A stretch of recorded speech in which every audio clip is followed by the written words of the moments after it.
2023 has now officially well and truly ended, which means it's the perfect opportunity for me to do something I've been wanting to do for the longest time.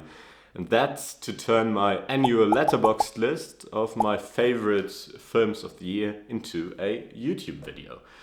So I'd say let's go, let's do this, and cue the music.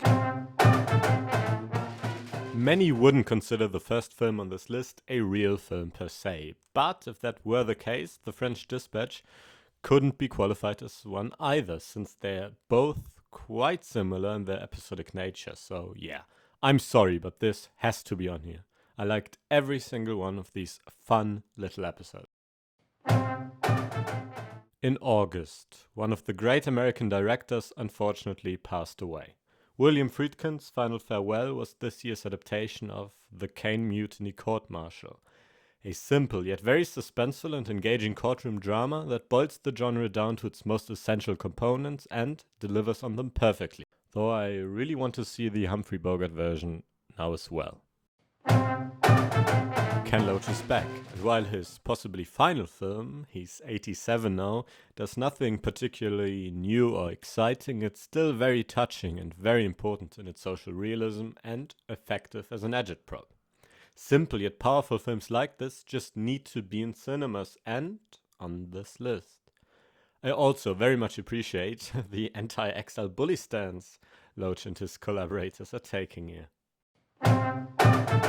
Theatre Camp is without a doubt among the funnest and funniest movies of the year, and it's one that I'm sure only theatre kids could make.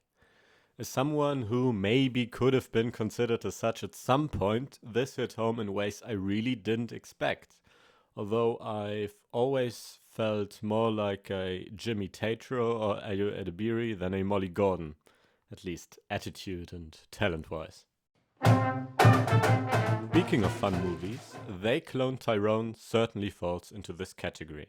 Part thriller, part mystery, part comedy, part sci-fi, but at its heart a truly poignant satirical analysis of class and race relations in the contemporary USA.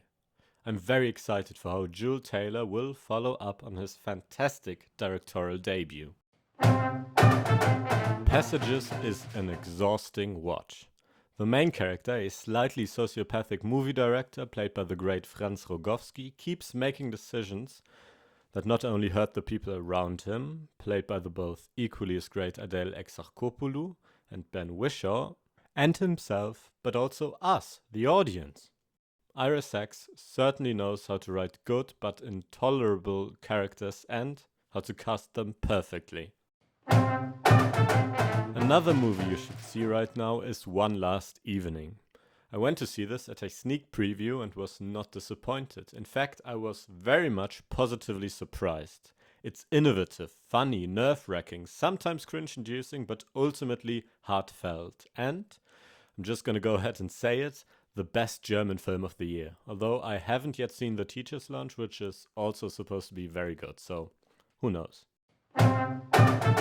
Drunken teenage party holidays can be very fun and positively formative, but the lines between a good and a horrible time can blur equally as quickly. First-time writer-director Molly Manning Walker approaches the subject of sexual abuse in a considerate, thoughtful and all-encompassing way. People have joked about the title being misleading, but I don't think it really is. How to Have Sex shows how we are taught to have sex, and how that can lead to terrible outcomes. Even, and maybe especially, in a setting where everyone's supposed to and wants to have fun. Yeah, he's back again. Wes Anderson had a very busy year and I'm thankful for it. Every new movie of his gets more Wes Anderson-y than the last. And when you begin to think it couldn't possibly get more Wes Anderson-y, he drops something like Asteroid City and proves you wrong. I'm all here for it. I watched this one knowing very little about it and did not expect this to go where it went. It's meta, but ironically not in a self-serious or obnoxious way. I liked Rotting in the Sun a lot, go see it right now, especially if you haven't been spoiled yet. Oh look, it's another courtroom drama.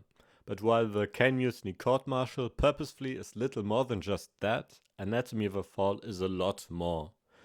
Justine Triet tells an engaging and suspenseful story about guilt, doubt, family, relationships, and artistry, using the courtroom drama framework as a very effective tool, with most of the movie not even taking place in the courtroom. We also mustn't forget Sandra Hüller's show-stopping performance.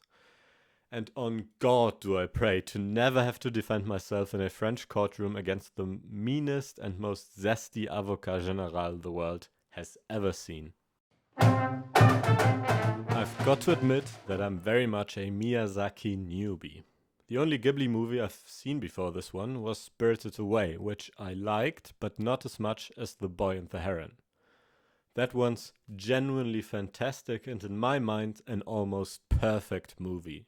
I really can't say a lot about it because it left me with so much I really cannot adequately articulate, especially not in just a few sentences. The only thing I can confidently say is that I will definitely be watching more of this, and that's a New Year's resolution I can unquestionably keep. Aki Kaurismäki is one of my favorites, so I had high expectations, and yeah, I'm not surprised they weren't just met but surpassed. Like all his films, Fallen Leaves achieves to convey so many emotions with so few words. He's able to realize complicated subject matter like love, alcoholism, war, and precarity in the most simple movie imaginable, while at the same time being super funny. Okay folks, now we've truly arrived in five-bagger territory. The last two scraped close, but Perfect Days truly is one of 2023's perfect movies. A beautiful slice of life in which the vibes are simply immaculate. Koji Yakusho delivers one of the best performances of the year, and the soundtrack, don't get me started on the soundtrack, it's as perfect as the days themselves. This year and this list has been full of greats, and there are certain two possible swan songs. Friedkin, Loach, Miyazaki, Kaurismäki, Wenders, and, if I had gotten around to watching Killers of the Flower Moon, Scorsese. Those mostly white men shaped cinema like few others into what it is today. But if there is someone who will be part of those who shape the cinema of tomorrow, it's Alice Rohrwacher. Her 2023 feature La Chimera is my personal movie of the year. It looks and feels gorgeous, it's fun and it's heartbreaking, it's both melancholic and euphoric. It's a perfect movie.